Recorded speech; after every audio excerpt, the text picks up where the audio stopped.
It was not built for killers. It was not built for thieves. It was not built for people who tear up the property. Public housing was built for low-income people. I'm Mike Wallace. I'm Morley Safer. I'm Harry Reasoner. Slums, islands of despair in otherwise prosperous big cities. One problem may be the huge bureaucracies that run the housing projects. One answer may be tenant power. What would happen if the people who live among the devastation were given the responsibility to look after their own front yards? St. Louis, the Vaughan Public Housing Project is like so many others. Whole buildings totally vacant. Even occupied buildings have the look of a war zone, bashed in and picked over by vandals. And inside is more of the same and worse. The halls and corridors reek with the stench of human waste.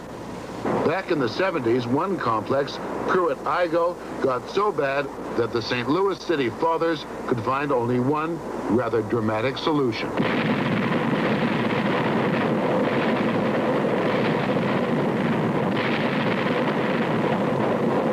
And just 10 blocks from Vaughan, another public housing project called Cochran. 10 blocks yet worlds apart. The reason why Cochran looks like this and not like this, maybe this. This woman, Bertha Gilkey, a dynamo of a housing activist in St. Louis. You got some good grades? It takes more than money, it takes attitudes, she says, to change neighborhoods. We didn't just fix it up. We changed the people. We changed the thinking of the people. We sit down with our people and we re-educate our people. And we trained them how to live. We taught them how to live in public housing, how to use the incinerator, okay, the proper way to use it, how to dispose of their garbage, and even the families that live here. Before they moved into the buildings that were renovated, they've been living in Cochran almost 40 years. They had to go through an orientation. If people are urinating on elevators that are not renovated, when you renovate them, they're going to keep urinating. If they're tearing out the walls, the old walls, when you put in new walls, they're going to tear them out. After Pruitt-Igoe was blown up, the tenants at Cochran thought they would be next. They mobilized and cleaned up the place, then took over the management of Cochran in 1976 from the City Housing Authority, which pays them a management fee for the 765 apartments. Bertha, with the help of local businessmen and City Hall, got $27 million in federal funds to renovate it. The best measure of Cochran's success is this: expensive private housing built right across the road. The city still provides maintenance staff, but it's all overseen by the residents, and that seems to make the difference. That and a careful screening and selection process. We look for people who are willing to buy in to our concept. When you say buy-in, you don't mean for money. No. I mean the standards that we've been able to develop in Cochran, such as be willing to sweep their own hall. Everybody has a certain day they have to sweep their own hall. Be willing to look out for their neighbor. Being willing to supervise their children. Being willing to be a good neighbor and be a good ally in the community. It goes further than that, though, because you encourage people to, I hate to use the word, to rat on their neighbors, too. We don't call it ratting. But it is. No. To us, it's not ratting. To us, it's community control. Tell me something. If one of you saw one of your neighbors doing something wrong on the floor, would you report it? I would. Do it all the time. The rules at Cochran are uncompromising. A strict 9:30 p.m. curfew against loitering. No children over 12 allowed in the play area. And to enforce the rules, each building has a captain, and each floor has its own captain. Kind of neighborhood snoops. Gilkey, I'm the president of Cochran. To keep outsiders out, Cochran tenants hire their own security. Most of the people that tell me the rules are too tough are usually some of the younger teenagers. What do they resent most of all? Oh, well, they resent that they can't hang. They want to hang. Okay, in front of the buildings. They want to play their music loud. They want to hang in the halls. They want to gamble on the steps in front of the building. They want to sell a little dope. They want to be able to run into Cochran with their hot goods and sell them. And we don't tolerate that. This building here that I grew up in, 1112 North 8th. 10 years ago, the police came in and they shot up the entire building. And that building became the Vietnam building. And kids could have been killed. I mean, stoves, refrigerators were just ricocheted. That will never happen again in Cochran. Never. We'll die first before we live like that again.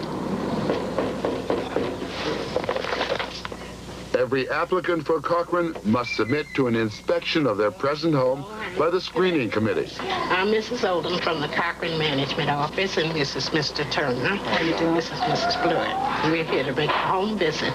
Then a meeting with the committee that could be a page out of the Moscow Housing Authority handbook. Okay, Mrs. Blewett, have you or anyone in your family been arrested for felony? No.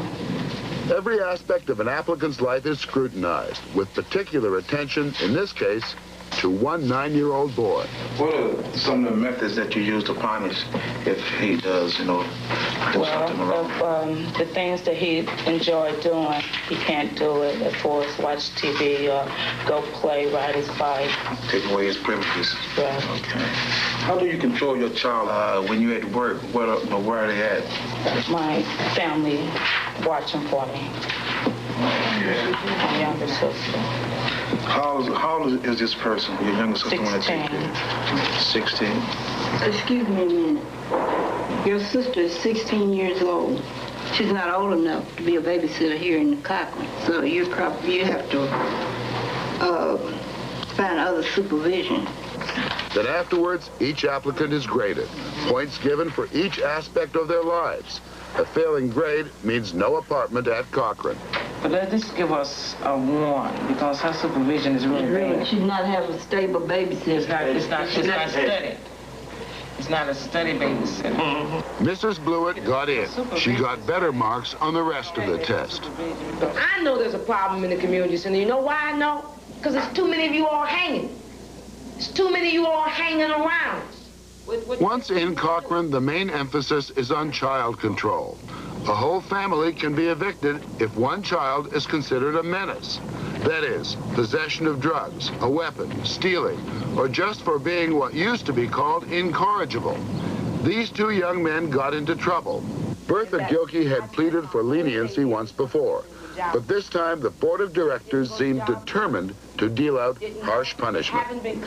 In the end, Mabel Coney, the manager of Cochran, decides the families of both boys must go. I'll counsel them, or the social service director counsel them, the birthday counsel them, and I don't have any more counseling for those families. I just want this board to know that I will be serving termination at the end of the month. Both families. It can be heartbreaking, but the policy is that you have to be responsible for the people in your household. The only way that you can keep Cochran a neighborhood and not a project, the people have to be taught to be responsible morally. Just because we're poor doesn't mean we shouldn't be responsible. I had a problem with one of my sons, and I had to send him away and take him off my lease. When your son was acting up, were you threatened? Was I threatened? Were you threatened with eviction? Yes, I was. You mean your friends around this table were going to chuck you? Oh, at the time, we might not have been that close friends, but it worked out. What did you do? I sent my son to my mother in Mississippi because I had to have a place for the rest of my children to live. And one child could not put the whole family outdoors. How do the rules here at Cochran compare with the housing authority's rules? Well, we don't make rules that is different from the housing authorities. We just make sure that we enforce ours, you see. Why can't they be enforced by the housing authority when they're the management group? Because the tenant management is here, and there's people that doing these things that you just don't want to live next door to. The housing authority do not live here, and they'll let them get away with a lot of the stuff. Yeah, look, it's very well to be able to say we police this place, we screen everybody who comes in here, we throw out the people with bad debts and the drug pushers and everything else. Where are they supposed to go? One of the mandates of public housing is to house those in need of a place to live. Public housing was not built for dope pushers. It was not built for killers. It was not built for thieves. It was not built for people who tear up the property. and who shoot little children. That is not what public housing was built for. Public housing was built for low-income people, moderate-income people. And what has happened to public housing, it has become the dumping ground for the city's problems. That's not my problem, Morley. I'm not the mayor yet of St. Louis. If I was the mayor, then those people would be my problem. I'm only the president of Cochran Tenant Management. And as the president of Cochran Tenant Management, representing a whole lot of poor people, we're not going to let them cause us to not have somewhere to live. Tenant management seems to work on here, but it's not a cure-all. I mean, even you have some problems. There's some vandalism going on. Yes, but we work on it. It's a constant working on that we do. Drugs, for example. Can you ever really clean up drug dealers, given that you're in this neighborhood in this part of town? Yes, because I'm telling you, you and I could not sit here today with this interview if there was drugs, real drugs in Cochran. Why is that? You would be shot and robbed all at the same time. And nobody would care. People would go their own way. And particularly because you're white, you couldn't come in. That, I must say, is something I noticed walking in here. I've been in other public housing in other big cities, largely black neighborhoods. And you could, the resentment was almost palpable. You could feel it when you walked on. You don't feel that in Cochran? Not at all? We're a neighborhood, Morley. We're not a project. Tenant management hasn't worked everywhere it's been tried in St. Louis, and as well as it works at Cochran, it does have its problems. There are allegations of petty corruption and of favoritism by the management. Miss Richards. There are even those who say Bertha Gilkey is in this for her own aggrandizement. But even her enemies concede she is a powerhouse. Is that one 23 story? Bertha Gilkey is taking her show on the road, accepting invitations to help organize other tenants. Chicago, with its awesome public housing problems, would seem to need 100 Bertha Gilkeys to make even a dent. In New York, in East Harlem, she's training people to be tenant managers and warning them of the new threat against all inner cities, gentrification. The neighborhood is gradually moving to look like Park Avenue. Now, there's nothing wrong. Don't think I'm not advocating that all of East Harlem should look like Park Avenue, because it should. But we wanted to look like Park Avenue with you here, okay? Do you think you're going to get a more sympathetic hearing from your point of view about public housing from a Democratic administration or from a Republican administration? It's sad. It's really sad for me to say this because I am a die-hard Democrat. But we have received more, at least no money, but at least recognition of what we're trying to do by the Republican administration. In fact, had I been male, white, I probably would have been written up in the Time magazine for the things that we've done. Well, 60 Minutes ain't no slouch. I know, and I love it. I love it. Bigger circulation in Time magazine, I'm so too. glad you finally found me.